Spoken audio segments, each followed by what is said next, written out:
आज की वीडियो में बात करेंगे मनुष्य में लैंगिक जनन की परिघटनाओं के बारे में। तो शॉर्ट में यहाँ पे समझाया जाएगा कि मनुष्य में जो लैंगिक जनन होता है, लैंगिक जनन का मतलब होता है इसमें दो लोगों की ज़रूरत होती है, एक नर और मादा की, जो सहवास की क्रिया के द्वारा यानी सेक्स की क्रिया के द्वारा जो प्रक्रिया होती है जिसके द्वारा संतान उत्पत्ति होती है उसी को लैंगिक जनन कहते हैं। तो उसको शॉर्ट में यहाँ पे समझाया जाएगा। तो आइए देखते हैं। युग्मक जनन पहली प्रक्रिया है कि इसमें क्या क्या होती हैं घटनाएं वो जानना है। तो पहला है युग्मक जनन। तो युग्मक जनन का मतलब होता है युग्मक का निर्माण। अब ये युग्मक क्या होता है? युग्मक का मतलब होता है कि जैसे जो पुरुष है तो पुरुष के शरीर में एक कोशिका होती है एक टाइप की, उसको कहते हैं शुक्राणु, हिंदी में, इंग्लिश में स्पर्म कहते हैं। तो उसी को युग्मक कहा जाता है। इसी तरह से जो स्त्री होती है तो उसके शरीर में भी एक प्रकार की कोशिका बनती है जिसको अंडाणु कहते हैं या उसको ओवम कहते हैं। तो उसको भी कहते हैं युग्मक। पहले क्या होता है? युग्मक का निर्माण होता है यानी शुक्राणु और अंडाणु के बनने की प्रक्रिया होती है। आगे इसको रोमन नंबर 1 में दिया गया है नर में शुक्राणुओं का निर्माण। तो युग्मक जनन क्या है? नर में शुक्राणुओं का निर्माण।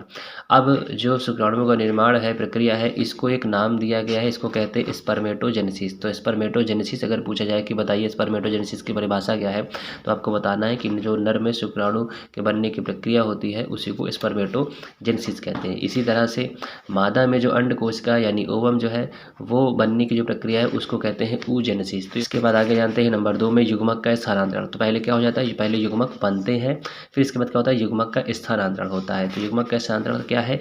वीर सेचन या मादा के जनन पथ पर शुक्राणुओं का स्थानांतरण। अब युग्मक स्थानांतरण का मतलब होता है कि जब सेक्स होता है तो सेक्स के दौरान तो जो नर है तो नर के शरीर से फीमेल की बॉडी में जो है वीर चला जाता है। वीर का मतलब सीमेन चला जाता है और उस वीर में ही होते हैं शुक्राणु। तो युग्मक का क्या हो जाता है? स्थानांतरण होता है। नर के शरीर से जो शुक्राणु है उसका स्थानांतरण हो गया, उसका ट्रांसफ़र हो गया कहाँ? फीमेल की बॉडी में। तो इसी को वीर सेचन कहते हैं। या दूसरे शब्दों में कहा कि मादा के जनन पथ पर यानी कि जो मादा के वजाइना है उसमें शुक्राणुओं का चले जाना। इसके बाद अगले नंबर पर है तीसरा, निषेचन।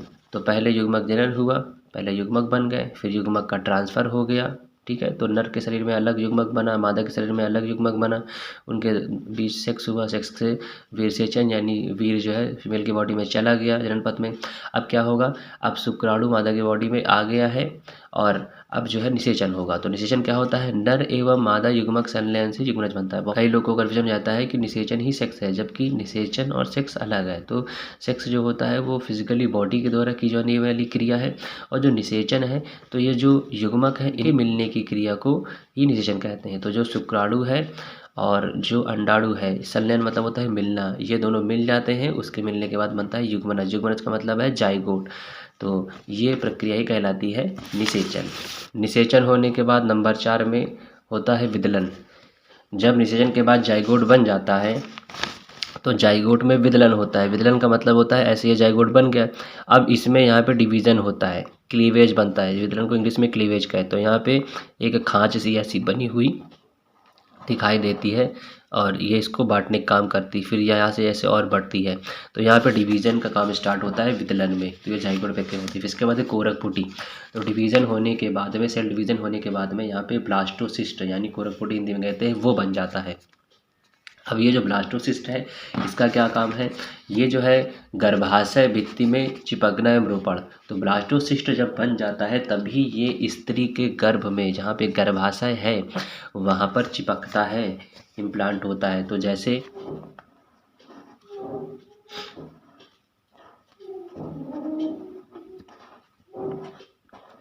ये गर्भाशय है तो ये वाला जो हिस्सा है जहाँ पर, यहीं पर जो है जो विदलन के बाद ब्लास्टोसिस्ट बना यहाँ पर चिपक जाता है।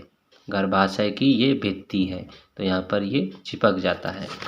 अगले स्टेप में शेष भ्रूणीय परिवर्धन गर्भावधि। तो अब वहाँ पर जब वो चिपक गया तो अब बाकी का भ्रूणीय परिवर्धन यानी जो भ्रूण है उसका परिवर्धन यानी ग्रोथ होगी, उसकी वृद्धि होगी और वहाँ पर अब एक गर्भावधि है, अब एक समय होगा, गर्भ की एक अवधि है। तो इंसानों में फीमेल में जो है 9 मंथ की गर्भावधि होती है। तो अब वो वहाँ समय कुछ समय तक, इतने समय तक जो भी समय है 9 महीने का, वो वहाँ पर रह करके अपनी वृद्धि करेगा। भ्रूण। फिर इसके बाद अगला स्टेप आता है प्रसव यानी शिशु जन्म। तो ये शिशु जन्म होता है। फिर इसके बाद जब शिशु का जन्म हो जाता है तो शिशु का पोषण किया जाता है, प्रारंभिक देखभाल की जाती है। तो अब आगे इस प्रकार से जो है ये सभी उसकी परिघटनाएं होती हैं। तो बच्चे के बनने की प्रोसेस कैसे कहाँ से स्टार्ट होती है, तो ये एकदम यहाँ पे बताया गया है। मनुष्यों में लैंगिक अंगों का पूर्ण विकास तथा लैंगिक जनन से संबंध इन परिघटनाओं की शुरुआत किशोरावस्था से प्रारंभ होती है। तो जो लैंगिक अंग मतलब जो जनन में भाग लेने वाले अंग हैं, इनका पूरी तरह से विकास और लैंगिक जनन से संबंधित जितनी भी ये परिघटनाएं भी बताई गई हैं, इनकी स्टार्टिंग होती कब है? किशोरावस्था से स्टार्ट हो जाती है। पुरुष में शुक्राणु निर्माण किशोरावस्था से वृद्ध होने तक चलता है। अब ये जो शुक्राणु बनने की प्रक्रिया है किशोरावस्था से लेकर के बुढ़ापे तक ये प्रक्रिया चलती रहती है। हाँ, जो किशोरावस्था है तो उस समय बहुत तेज़ी से बहुत ज़्यादा मात्रा में शुक्राणु बनते हैं, लेकिन जैसे जैसे बुढ़ापा आने लगता है, एज बढ़ने लगती है, तो ये बनते हैं लेकिन कम मात्रा में बनते हैं। और जबकि स्त्री में अंड जनन की प्रक्रिया यानी अंडाणु के बनने की जो प्रक्रिया है वो 45 से 50 वर्ष की उम्र तक आते आते रुक जाती है। यानी अंडे का जो निर्माण है वो लगभग 50 की उम्र तक में बंद हो जाता है। यानी फिर उसमें संतान उत्पत्ति की क्षमता नहीं रह जाती है। वहीं पर पुरुष में लाइफ टाइम जो है बनते रहते हैं, भले चाहे कम मात्रा में बने।